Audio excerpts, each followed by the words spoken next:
No, the UK is not going to war with Iran. I've got a lot of questions from a lot of you, which is a good thing. So here are my answers. At the beginning of this conflict, I made it really clear that we wouldn't join the offensive strikes that the US and Israel were carrying out on Iran. We've got about 300,000 British nationals in the Gulf region, and it's important that we protect them and our Gulf allies. So we have got the RAF in particular flying aeroplanes across the region. They're actually intercepting strikes to stop them hitting people and buildings. So that's defensive action. But we're not joining the war. We are allowing the US to use our bases, but again, for defensive, collective self-defense, to take out basically the ability of Iran to put missiles into the air that are going or may go to attack our Gulf allies and our people in the Gulf. So not going to war, simply taking necessary defensive action to protect British lives and British interests. Whether it's conflict in the region, whether it's the impact on oil and gas, or just the worry that most people have about how's this going to impact me in my home, the best way to reduce the impact is to de-escalate, to get to the end of hostilities and then get to a negotiated settlement. And we're speaking to all of our allies to try and make sure that that happens as quickly as possible. The Strait of Hormuz is a really important shipping lane. It's basically how the Gulf states access, well, the rest of the world, and a lot of oil and gas comes through the Straits. Iran is stopping shipping getting through the Straits. That is having an impact on oil and gas prices. We need to get the Straits back open as quickly as possible. We've been talking, particularly in recent days, to our allies about this, the US, European partners, to Gulf states. I'm not going to pretend it's easy to do this, but it is really important that we do it because whilst the Straits are not in full operation, the price of oil and gas goes up. And I know that then affects everybody at home. Although I do just want to say this to reassure people. In the United Kingdom, for households, we cut energy bills about £117 averagely for households. And we are going to cap that. We are capping that to the end of June. So I know people are worried. But just on household energy bills, be assured that in 3 weeks' time, they're actually going to be cut and then capped for 3 months. In the meantime, we will do everything we can to de-escalate the situation in the Gulf, because that is the best way to deal with the impact on the cost of living. We've got a number of military bases in the Middle East. They've been targeted by Iran. So in order to protect them, we had already pre-deployed anti-drone capability, radar capability. We already had our planes there, RAF pilots. We put more of those into the region. And from about an hour or two after the conflict started, they've been working 24/7 in the skies, taking out the incoming strikes from Iran, which is protecting our bases and our people in those bases. I'm really conscious that whatever's going on in the world, for most people, the issue they're most concerned about is the cost of living. Can I make ends meet? Can I pay my bills? Are my bills going to go up?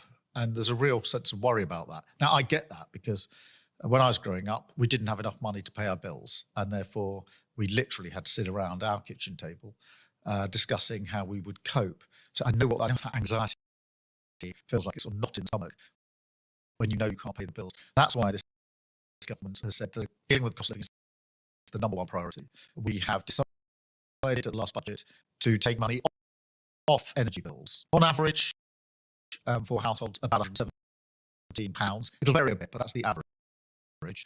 Now, in 3 weeks' time, that decision goes into action, and therefore energy bills will come down, household energy bills, and then we will cap them for 3 months at the end of June. Whatever happens in the conflict, that will be the situation. I know that some people, particularly in rural communities and in Northern Ireland, use oil for their heating, and that's why today I've announced some support for those that are using oil because their prices will have gone up. I'm also saying, by the way, too many stories of deliveries being cancelled and then prices going up when the new appointment is made. We've got to stop any sense of people being ripped off, but we are putting that support in. And we'll look at what else we can do. Fuel duty for those that are driving is frozen through till September.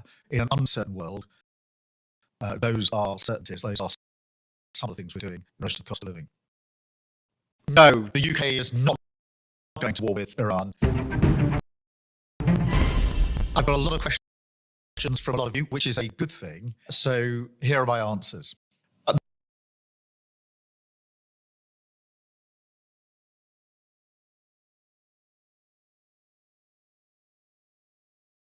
You want to file free? Hit it.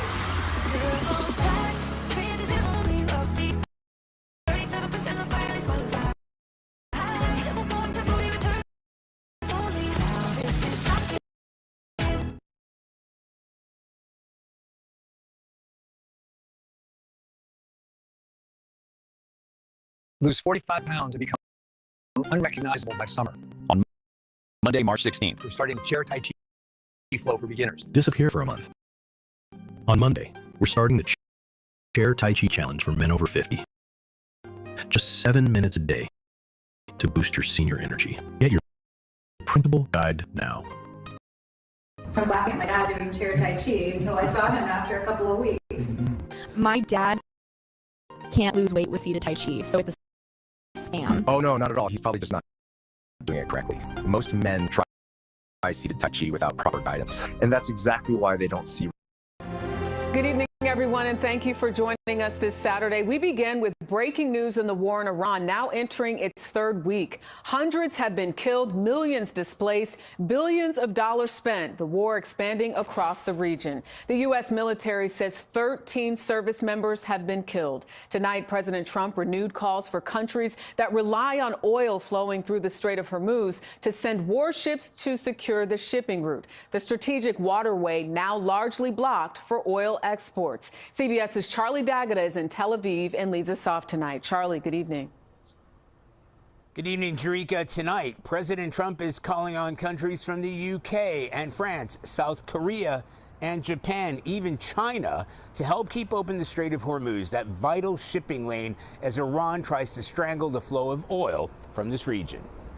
Thick black plumes of smoke rose into the sky above the United Arab Emirates, the major oil port of Fujairah, in flames as the Gulf states bear the brunt of a war they didn't start.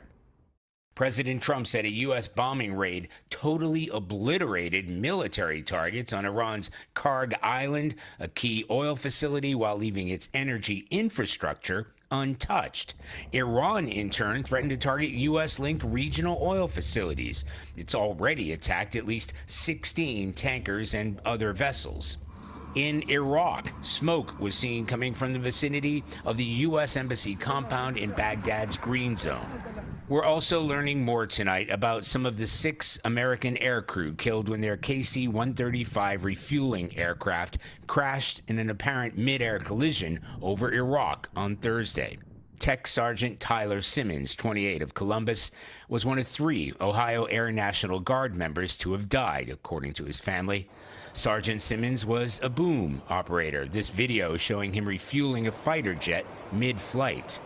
His mom, Cheryl, said she spoke with her son just the day before. He was truly an amazing man. And to do the job as an air refueler is a special person.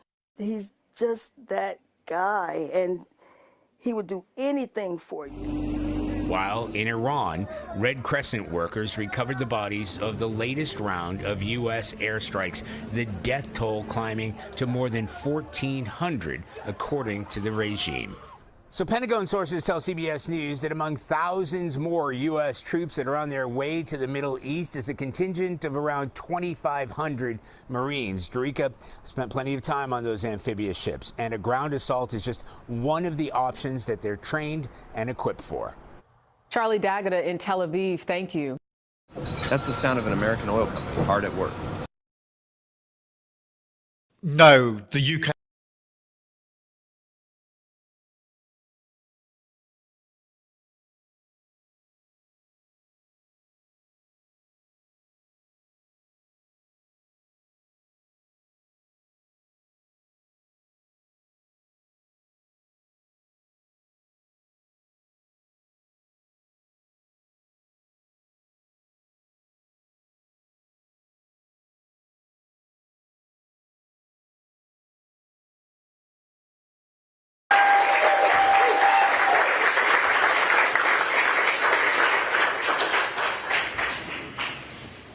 Good morning, everyone. And welcome to Gracie Mansion. I'm proud to announce the first public event we've had here as I stand before you as the new mayor of our city.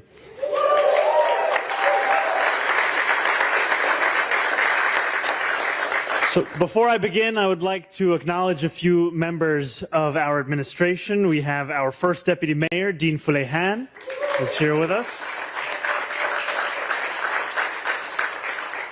We have Ali Najmi, the chair of the Mayor's Advisory Committee on the Judiciary.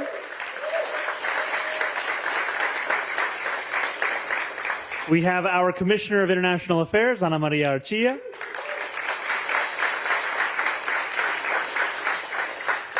We have with us City Councilwoman Virginia Maloney.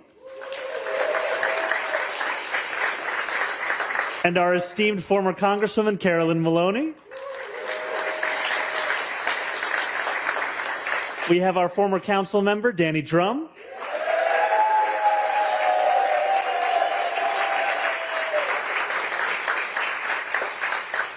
And we also have my former colleague, former Assembly member Mike Cusick.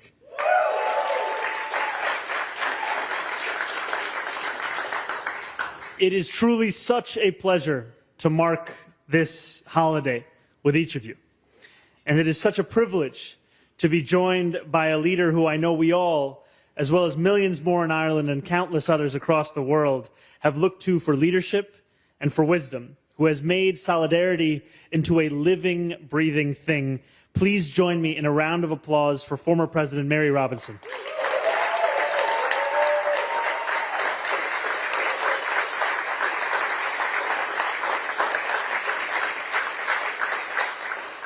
Thank you for being here, truly. As we celebrate St. Patrick's Day, I return to the words of the Apostle of Ireland himself, a man who arrived in Ireland in captivity. In the 5th century, in what we now know as Ireland, a British warlord named Caradocus had laid waste to the countryside. St. Patrick implored the soldiers responsible to stop. Overcome by grief, he wrote, "All I can do is what is written. Weep with those who weep." To weep with those who weep is no small act. It is a choice, one that often requires sacrifice, a subjugation of the self, a material exertion. I can think of no better way to describe President Robinson's leadership, the solidarity the people of Ireland have shown with the downtrodden and the forgotten, and the legacy of Irish New Yorkers. I want to begin with President Robinson, the first woman to serve as President of Ireland. There is a weight that comes with being first. A weight of expectation, a weight of blazing a path without precedent, a weight of symbolism, which can so often become all-encompassing. And yet President Robinson's legacy is far more than simply a symbolic one. It is a legacy of action. It is a legacy of justice. It is a legacy of measurable, lasting change. I think of the humanity President Robinson extended towards the LGBTQIA+ community when she decriminalized homosexuality in Ireland.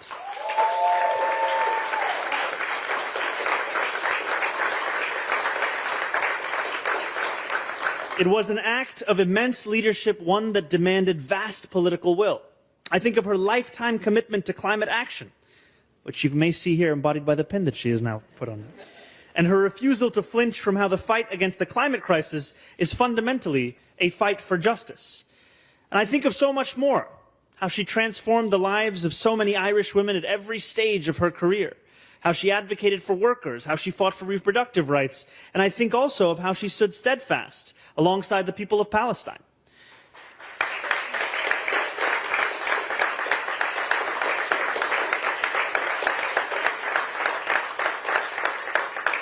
I say this as over the past few years, as we've witnessed a genocide unfold before our eyes, there has been deafening silence from so many.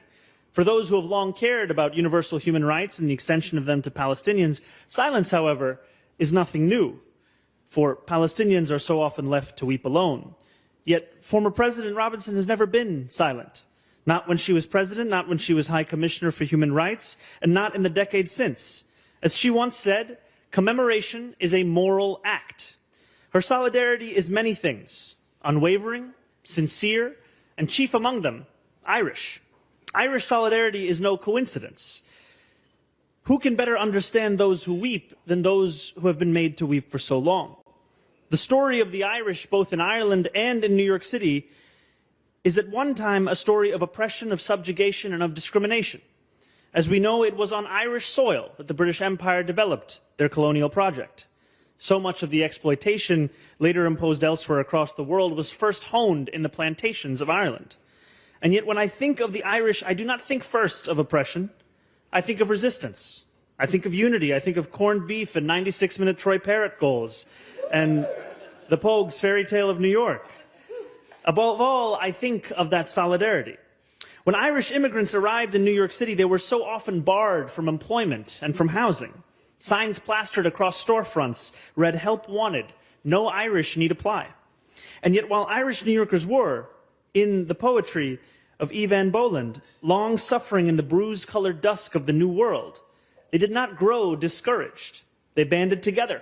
They organized. They formed labor movements that endure to this day. It was Irish hands that helped to build so much of the city that we recognize today. The skyscrapers that pierce clouds, the tunnels carved through bedrock. And we can see an example of that legacy in the incredible labor leaders that we have with us today, both in this room and beyond this room.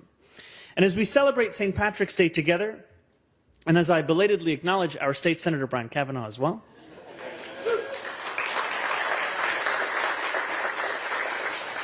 we celebrate not just a day of revelry, but a day of continued obligation to one another, to a better world, to all those who still weep.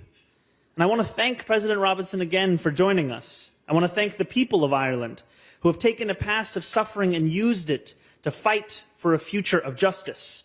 And I want to thank every Irish New Yorker for helping make this city into what it is today. Now, it is my honor to present a proclamation honoring President Robinson.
Start. We've destroyed an enemy battleship.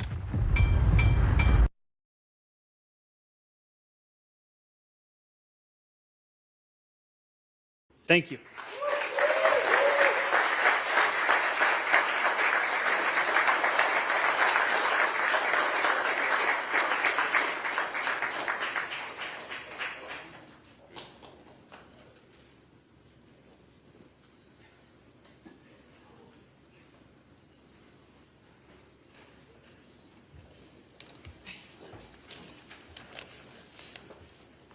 Thank you, Mayor Mandani, for your warm words, your generous welcome, and this proclamation, which I will treasure, and also for all you do in public service. It's an honour to be here on St. Patrick's Day, Bannaty na Féile Pádraig Oraibh Galéir.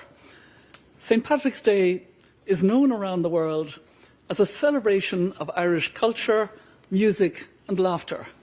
And yes, the Irish know how to celebrate, but we also know how to hold joy in one hand and sorrow in the other. While we gather to wish each other good health, we know others are living under the shadow of war and suffering in Iran, in Lebanon, in Palestine, in Ukraine, in Sudan, and the Democratic Republic of Congo, in too many other places. For many Irish people, these realities resonate deeply. As the Mayor has said, our own history holds memories of famine, exile, and conflict. Perhaps because of that, many recognise echoes of Ireland's past in the suffering of others today, in the pain of displacement, and the enduring human longing for dignity, justice, and self-determination.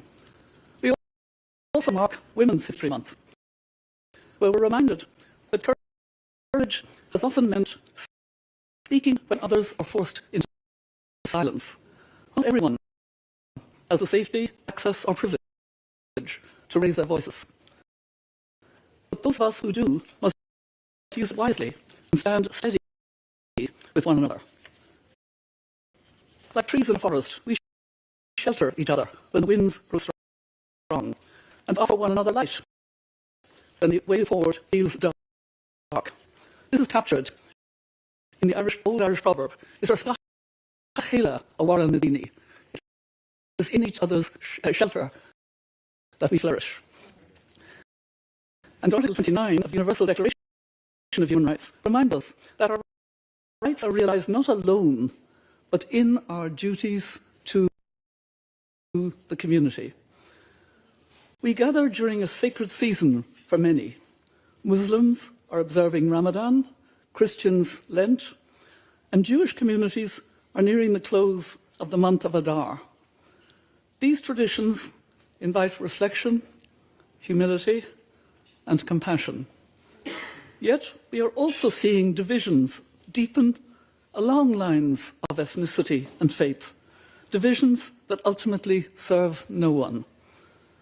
Mayor Mandami, last week you spoke about the spirit needed in this great city when faced with such divisions. You said, "We are here in the city we love, and we are enough." I would echo that sentiment beyond New York City. We are whole in our shared humanity and in our belonging to one another. In community, we are enough. What is called for now is community, not the division and domination we are seeing far too often. What is needed instead is the deeper moral courage to stand on the side of peace, defend human dignity, and resolutely refuse despair. That courage lives in ordinary people. It lived in those in Ireland who, through long years of conflict, refused hatred and held fast to the belief that peace was still possible. And it lives now in those who keep faith that a better, more just world is still possible. And perhaps that's the truest spirit of St. Patrick's Day, that even in troubled times, people still gather together, still lift their voices, still choose hope. Thank you very much. Gur míle maith.